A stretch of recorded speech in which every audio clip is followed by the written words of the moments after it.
In the year 401 BC, a group of exhausted Greek soldiers found themselves lost, marching through the vast deserts of Mesopotamia.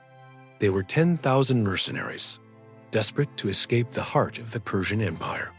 As they followed the Tigris River north, they stumbled upon something impossible: a dead city.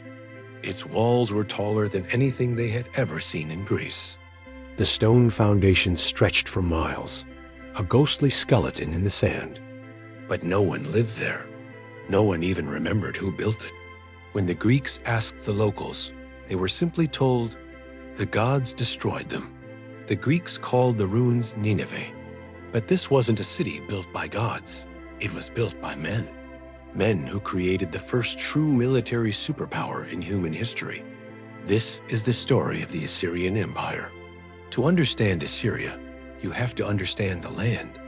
Between two great rivers, the Tigris and the Euphrates, lay a crescent of the most fertile land on earth.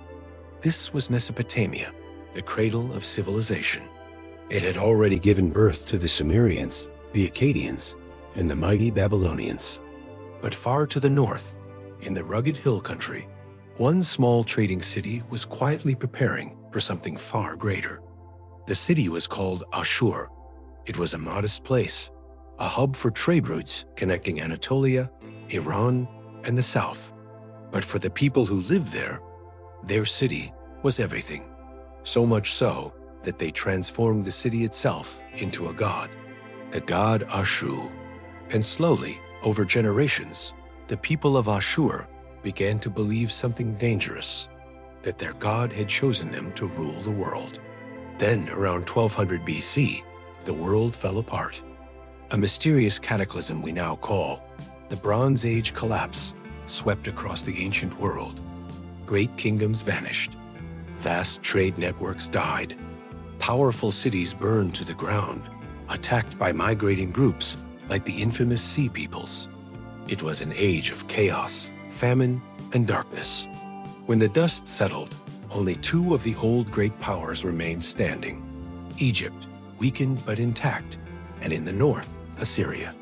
From this global catastrophe, the Assyrians learned a brutal lesson. To survive is not enough. To be safe, you must be strong. And strength requires war. Constant, unrelenting war. So the Assyrians did something no one had ever done before. Under kings like Tiglath-Pileser I, they forged the world's first professional standing army. This wasn't a militia of farmers who went home after the harvest. This was a permanent war machine. It had specialized corps of engineers to build bridges and siege ramps.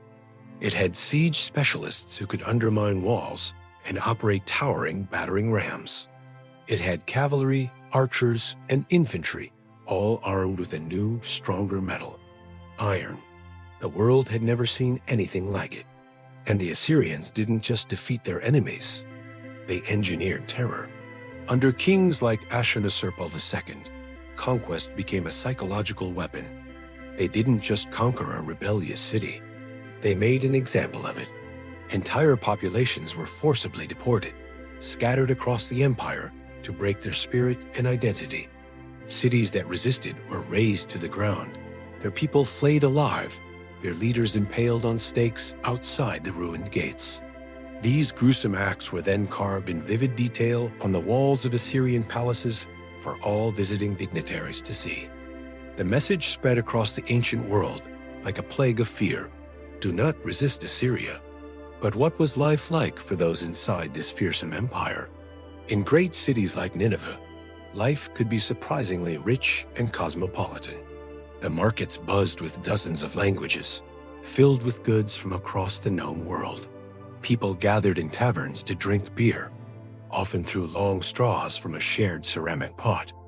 Business contracts weren't signed with a pen, but sealed by rolling a unique, intricately carved stone cylinder across a wet clay tablet.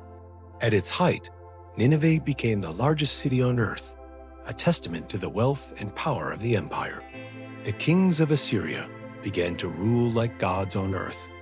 King Sennacherib, infamous for his arrogance, sacked and utterly destroyed the ancient city of Babylon after he rebelled. He besieged the kingdom of Judah and though he failed to take Jerusalem, he covered the walls of his palace with reliefs celebrating the brutal conquest of the city of Lachish. Assyria was at its absolute peak, an empire stretching from Egypt to Iran. But in reaching this height, it had made enemies of everyone.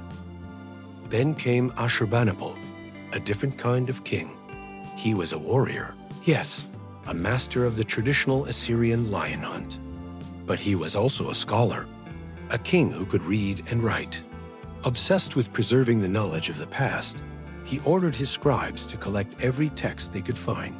He created the first great library in history, a collection of over 30,000 clay tablets. Thanks to him, we have priceless works like the Epic of Gilgamesh. But while Ashurbanipal was busy building his library, the foundations of the empire he ruled began to crack. So why did it all fall apart? It wasn't one thing, but a perfect storm. A series of severe droughts weakened the Assyrian heartland, stressing its agricultural base. Decades of brutal rule had fostered a deep, simmering hatred in the conquered lands, which were just waiting for a moment of weakness. And beyond the empire's borders, where Assyria's old enemies had been crushed, new powers were rising. A tribal confederation from the mountains of Iran, known as the Medes, grew strong. And this time, Assyria's enemies did something they had never done before. They united. In 612 BC, a coalition army of Medes and vengeful Babylonians marched on Nineveh, the city that had once terrorized the world. The city believed to be impregnable fell in a matter of months. Its magnificent palaces were torched, its vast libraries baked and buried in the inferno, its people slaughtered at the gates. The Assyrian Empire was so thoroughly destroyed that its very name was erased from memory. Just 200 years later, when those Greek soldiers marched past its ruins, they had no idea who had built them. It took another 2,000 years for archaeologists in the 19th century to begin digging into the strange mounds in the Iraqi desert, unearthing colossal winged bulls and reliefs of forgotten kings. And from the ashes, from those thousands of baked clay tablets, Assyria finally spoke again. An empire that believed it was destined to rule forever, forgotten so completely that even its neighbors forgot its name, leaving behind only silent ruins and the stone-cold faces of lions staring out into the endless dust. Thanks for watching.